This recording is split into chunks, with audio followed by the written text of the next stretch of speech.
बेटी की समाज में आवश्यकता क्या है। लेकिन फिर भी आज का प्राणी बेटा चाहता है लेकिन बेटी नहीं चाहता। लेकिन जरा विचार करना प्यारे, बेटी क्यों नहीं चाहता। आज के एक सामान्य पिता से बेटी छाती पीट रही है। वो बेटी कौन? जो अभी संसार में जिस बेटी ने जन्म नहीं लिया, जिस बेटी ने संसार में जन्म नहीं लिया प्यारे, आज वो बेटी छाती पीट कर पूछ रही है कि पिता आज इस बेटी से त्रुटि क्या हो गई। तो आज का सामान्य पिता कहता है कि बेटी यदि समाज में होगी तो क्या काम करेगी, बेटी यदि समाज में होगी तो क्या काम करेगी। आज के पिता का पहला प्रश्न होता है बेटी समाज में क्या काम करती है। यदि बेटा होगा, यदि बेटा हमारे जीवन में होगा तो स्वामी जी, यदि बेटा हमारे जीवन में होगा तो कम से कम मरने के बाद 15 दिन पितृपक्ष में पानी देगा। लेकिन याद रखना प्यारे, बेटा होगा तो मरने के बाद पानी देगा, लेकिन बेटी होगी तो मरने के बाद नहीं बल्कि जीते जी पानी देगी। ये आपकी बेटी हुआ करती है। लोग कहते हैं कि बेटा होगा तो कम से कम मरने के बाद हमारा नाम चलेगा। याद रखना, आप सभी लोग पढ़े लिखे हैं। बेटा होगा मरने के बाद नाम नहीं चलता, बल्कि आपके जाने के बाद तहसील में 2 दिन बाद जाता है, एप्लीकेशन देता है, बाप का नाम हटाओ हमारा नाम चढ़ाओ। एक कौन काम क्या एक बेटी करती है कि एक बेटा करता है। जिस दिन प्यारे बेटी एक आंगन से विदा होती है, ध्यान से सुनना, जिस दिन एक बेटी आंगन से विदा होती है प्यारे, उस दिन एक बेटी दौड़ के अपनी माँ की छाती से लग जाती है। माँ ने कहा कि बेटी देने में शायद कोई कमी रही हो, क्या बात है। लेकिन बेटी ने कहा कि माँ आज ये बेटी तुमसे हाथ फैलाकर भीख मांग रही है। मैया ने कहा कि बेटी ऐसे क्यों बोल रही हो, क्या चाहती हो बताओ। लेकिन प्यारे उसी समय एक बेटी ने कहा कि माँ आज बेटी तुमसे भीख मांग रही है। दोनों हाथ फैलाए हैं। एक बेटी ने कहा कि मैया आज बेटी तुमसे भीख मांग रही है। माँ ने कहा कि बेटी क्या मांग रही हो। तो उसी समय बेटी ने कहा कि माँ तुमने पूरे परिवार का ध्यान रखा, मैंने अपनी आंखों से देखा, लेकिन हमारे जाने के बाद तुम परिवार का ध्यान रखना या ना रखना, लेकिन एक बेटी एक भीख मांग रही है अपनी माँ से कि माँ जाने के बाद तुम परिवार का ध्यान रखना या ना रखना, लेकिन जाने के बाद हमारे बूढ़े बाप का ध्यान अवश्य रखना। ये बेटी एक हाथ फैलाकर भीख मांग रही है। जरा विचार करना प्यारे, एक बेटी जिस माँ ने बेटी को गर्भ में रखा तो जाते समय बेटी ने माँ के लिए कुछ नहीं मांगा। किसके लिए मांगा? एक बूढ़े बाप के लिए मांगा। ईमानदारी से बताना, 20 सभा में खड़े हो जाना। हमारी बात हो सकता है कड़वी लग रही हो, तो कड़वी लग भी जाए तो इसका हमको फर्क नहीं पड़ता। ध्यान देना, ईमानदारी से बताना, किसी के बेटे की जवानी ने, किसी की बेटे की जवानी ने बूढ़े बाप को आज तक छाती से लगाया हो प्यारे, तो बीच पंडाल में खड़े हो जाना। लेकिन एक बात बताना, बेटी जब भी बाप से मिलती है तो छाती से लगकर मिलती है। ये आपकी बेटी हुआ करती है प्यारे। आज बेटी छाती पीट रही है। जब पिता का समय पूरा हो जाता है प्यारे, तो ईमानदारी से बताना, एक बेटा भी बाप के मरे हुए बाप के पास रोता है, एक बेटी भी मरे हुए बाप के पास रोती है।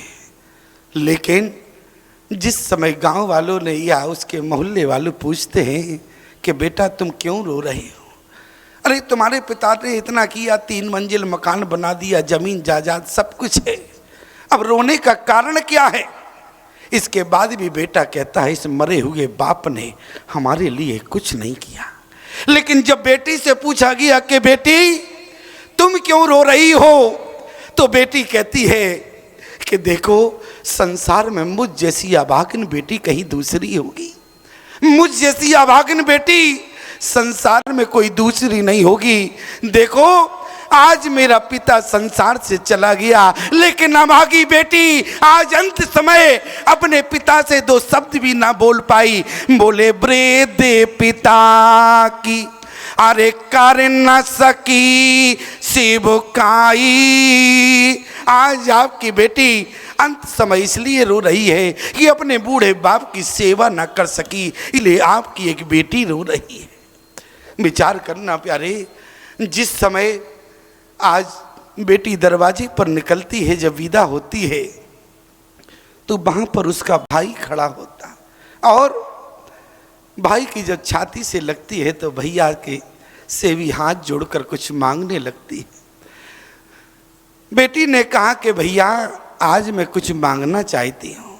भैया ने कहा कि बहन मैं तो तुम्हें जीवन भर कहा कि कुछ ले लो, अरे जिस कलाई पर राखी बांधती थी तो तुमसे कहते थे, लेकिन इसके बाद भी तुम इनकार करती थी। बेटी ने कहती थी कि जब समय आएगा तब मांगेंगे। आज उस बहन ने कहा कि भैया आज समय आ गया।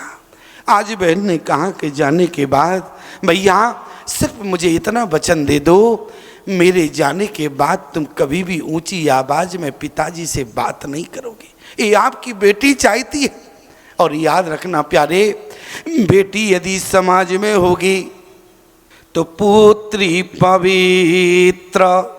जिस समय जनक जी ने चित्रकूट की धरती पर प्रवेश किया, जानकी को देखा, जो जानकी सोने की थाली में भोजन करती थी, सोने के गिलास से पानी पीती थी, आज प्यारे सोने का गिलास नहीं है, झरने से पानी गिर रहा है और वो भी अंजल में माता जानकी जल लेकर पी रही है। आज जब जनक ने देखा तो हृदय फट गया, रोने लगे। सीता ने आवाज लगाई कि पिताजी आप हो सकता हो हमारी इस दशा को देखकर रो रहे हैं। जनक जी ने कहा कि बेटी तुम्हारी दशा को देखकर नहीं, आज मैं इसलिए रो रहा हूं कि पुत्री पवित्र अरे किए कोल दो और सोजा से दबल जस कहे सावे को। आज जनक ने कहा कि बेटी तुमने दिखा दिया कि बेटी एक कुल को नहीं बल्कि बेटी प्यारी दो दो कुलों का नाम रोशन करती है।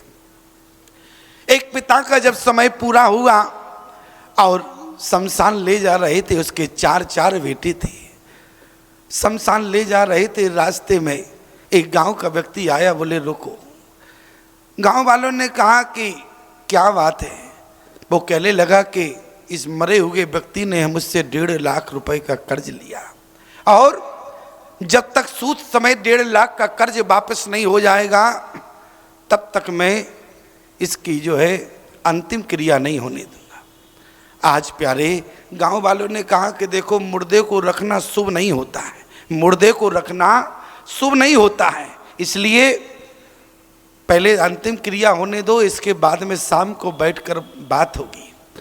अब जैसे तैसे प्यारे अंतिम संस्कार हुआ और ठीक शाम को वो व्यक्ति घर में आया।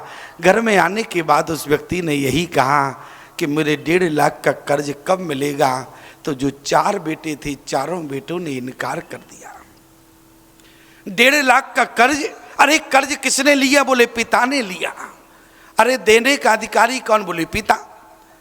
चारों नालायक बेटों ने कहा कि पिताजी ने कर्ज लिया, जहां गए हो वहां से ले लेना और मुझे कोई कर्ज नहीं चुकाना। नालायक बेटों ने मना कर दिया, दोनों में झगड़ा हो गया। आवाज अंदर तक गई। अंदर बेटी बैठी थी, 4 भाई थे, 1 बहन थी। बेटी निकल कर आई। बेटी ने कहा आज ही हमारे पिता का अंतिम संस्कार हुआ, आज ही हमारे दरवाजे पर झगड़ने कौन आ गया। बेटी दरवाजे के बाहर आई। बेटी ने कहा क्या बात है? देखा तो एक व्यक्ति उसके चारों भाइयों से लड़ रहा था। उसी समय गांव के व्यक्ति ने कहा कि बेटी तुम्हारे पिता से 1.5 लाख का कर्ज लिया था, सूद समेत वापस चाहते हैं, तब 13वीं होगी। बेटी के कान में आवाज जैसे ही गई प्यारे, बेटी अंदर गई, अपना गहना लेकर आई। बेटी ने गहना दे दिया। बोले भैया आप इसको बेच देना, जो बाकी का बचेगा बेटी तुमसे वादा करती है तुम्हारा सूद समेत कर्ज देगी, लेकिन मेरे पिता की 13वीं में विघ्न मत डालना। वो व्यक्ति चला गया। 13वीं संस्कार हुआ और प्यारे इसके बाद वो बेटी ससुराल चली गई। वो व्यक्ति एक दिन बेटी के ससुराल पहुंचा।